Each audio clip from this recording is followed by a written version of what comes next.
On this problem, we're told that a certain tennis player makes a successful first serve 68% of the time, and the tennis player serves 90 times in a match. What's the mean and the standard deviation of the number of good first serves expected? Determine if you can use a normal model to approximate the distribution of the number of good first serves, and what is the probability that she makes at least 75 first serves. So what the deal is here, this is a binomial because we have a fixed number of trials, but we have so many trials that when we have large number of trials, the normal distribution can be used to approximate the binomial. All right, so our n here is 90. Our p, the probability of a success, is 0.68. And then our q is 1 minus p. So I'll do equals, and then 1 minus, I have p in C2, so I'll just click on C2 and then hit enter. So 0.32 is our q. All right, so our expected number of good first serves, remember, when you use the normal model to approximate the binomial, the expected value is the mean. So the expected is the mean, which is always n times p. So here, that's going to be n, so I'll do an equal sign, n, which is 90, times p, which is 68, or 0.68. So you would expect 68% of the total number of serves to be to make. All right, now, so we can put that in 61.2. Okay, now what is the standard deviation? Well, when you're using the normal model to approximate the binomial, the standard deviation is, the formula is the square root of n times p times q. So that's in your notes, that formula. So you could come in here and we can say equals, you type the command square root, and then you'll do n, which is in C1, times p, which is in C2, times q, which is the 0.32, which is in C3, and I can hit enter.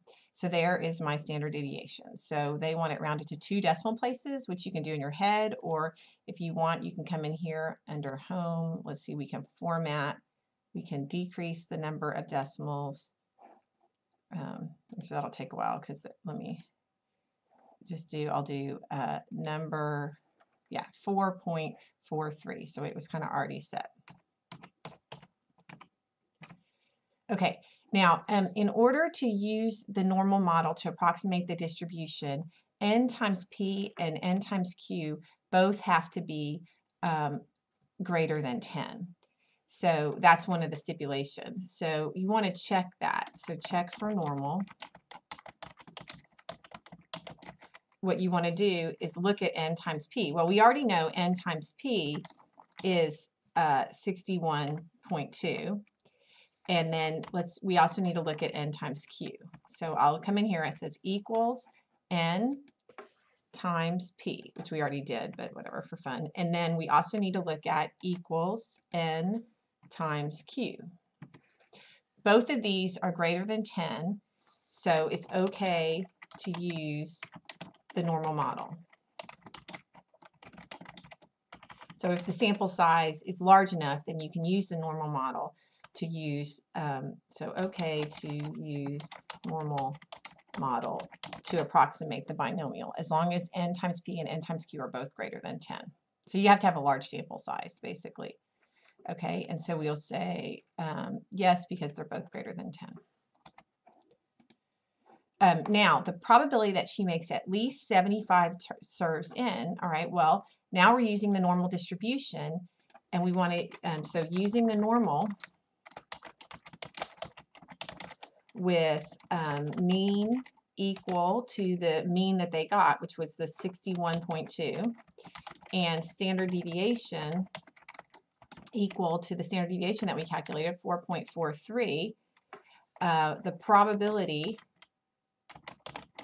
she gets at least 75 serves in is we want to know what are the chances that it's greater than or equal to 75. So this is the probability that x is really greater than, because it has to be at least 75. And you can't really do an equal to with the normal model because it's a continuous distribution. So we want to know probably it's greater than 75. So you remember the normal distribution, the norm dis function on the Excel gives you the area to the left. So if you want the area to the right, you have to do 1 minus. So you're going to do an equal sign, and then you do 1 minus norm dot dis, which is this first function. All right, now we want it great at least 75. So we're going to say 75, comma, the mean, which is this number right here is already calculated, so you could just grab it, comma, the standard deviation, which is this number, comma, and then you have to say yes for cumulative. And then that would be the chances that she gets 75 in. It's pretty small, 0.0009. How many decimal places do they want? 4. Okay, so 0.0009. Okay, all right, so I hope that helps.